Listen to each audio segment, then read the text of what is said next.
A chegada solitária do argentino Javier Milei ao Vaticano na última sexta-feira para as cerimônias fúnebres do Papa Francisco foi um verdadeiro espetáculo de discrição. Descendo de um modesto carro, ele seguiu o protocolo de maneira exemplar, uma atitude que contrastou com a pomposa comitiva apelidada pelos peregrinos brasileiros de Bode de Lula, ou Comitiva da Morte.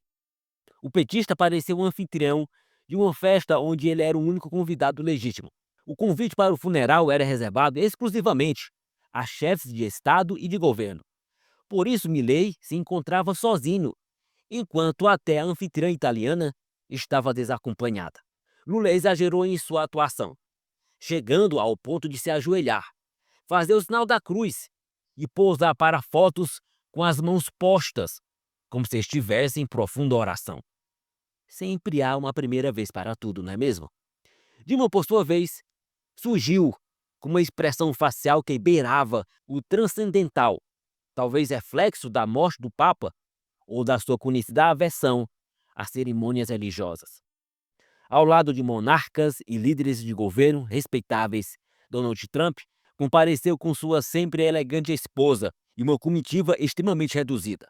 Enquanto isso, Lula, em seu terceiro mandato, enfrenta seus piores momentos, imerso em escândalos de corrupção, altos índices de desaprovação, inflação galopante, entre outros problemas.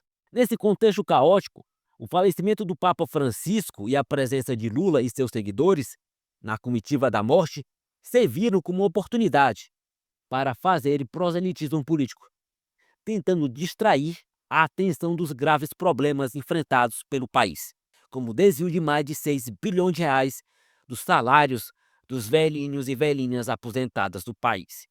A comitiva da morte, composta por 20 autoridades, incluindo Lula e Janja, proporcionou um espetáculo à parte.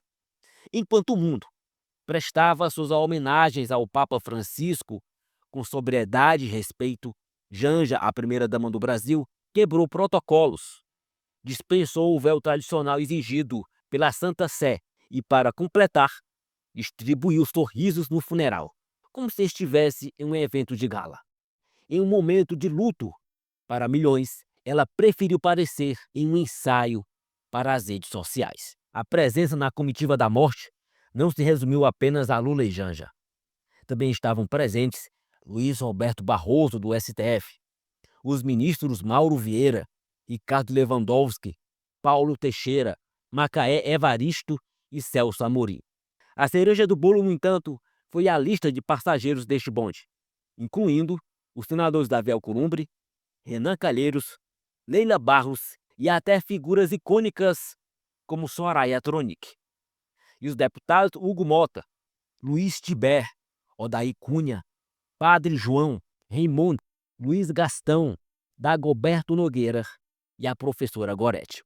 Parecia mais uma excursão turística do que uma delegação diplomática. E convenhamos, qual é a melhor maneira de resolver os problemas do Brasil do que ignorá-los completamente e levar todo mundo para um passeio em Roma? E ainda temos a ex-presidenta caçada Dilma Rousseff, que brindou o mundo com sua perceptiva observação sobre o Papa Francisco. Ele era um papa religioso, disse ela. Enquanto Barroso ostentava orgulho de integrar o bonde de Lula, o estado de São Paulo desferiu críticas contundentes, desmentindo as declarações recentes do presidente do STF, a revista britânica The Economist.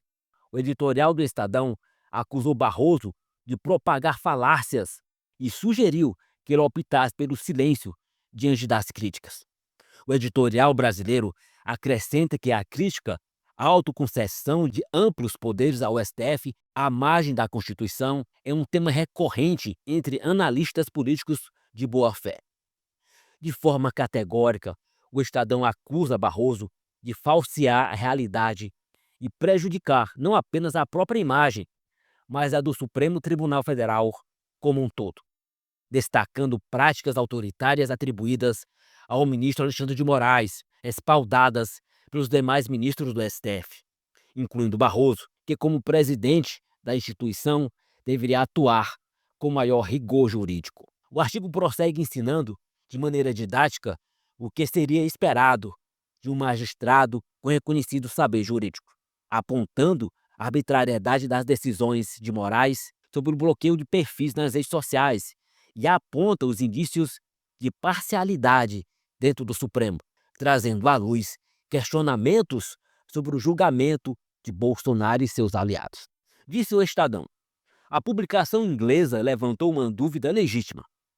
Por que o julgamento de Bolsonaro se dará numa das turmas do STF e não no plenário?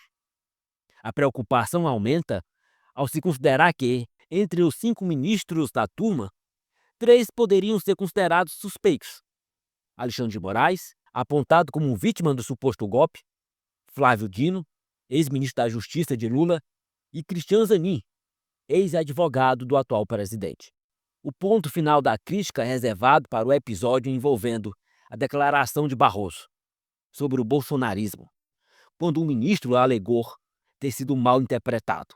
Em meio a esse cenário, onde a Suprema Corte do Brasil está sob escrutínio, a presença de Lula e seus aliados na cerimônia do Papa Francisco pareceu mais uma tentativa de escapar das controvérsias que assolam o país, em detrimento da seriedade e do respeito que o momento pedia.